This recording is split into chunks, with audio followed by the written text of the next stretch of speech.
Bago pa man sumikat ang mga rapper tulad ni Tupac, Eminem, or Looney, alam mo bang may mga rapper na bago pa man ipinanganak ang hip-hop?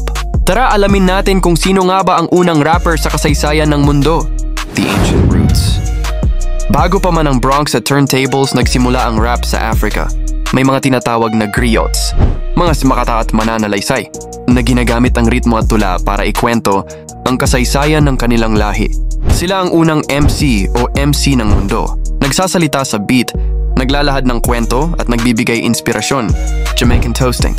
Pagdating ng 1950 sa Jamaica, nagsimula ang toasting. Mga DJ tulad ni Count Machuki at U-Roy, naglalagay ng rhymes habang tumutugtog ng reggae beats. Itong style na ito ang naging tulay papunta sa modernong hip-hop. Birth of hip-hop. Taong 1973 sa Bronx, New York, nagsimula ang hip-hop revolution.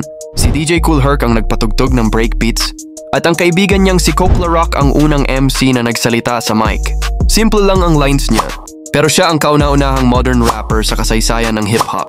Kaya kung tatanungin, sino nga ba ang unang rapper sa mundo? Depende kung saan mo titingnan. Ang mga griots ng Africa ang ugat, at si Coke La Rock ang unang modernong rapper na nagbukas ng pinto para sa lahat ng MCs na sumunod.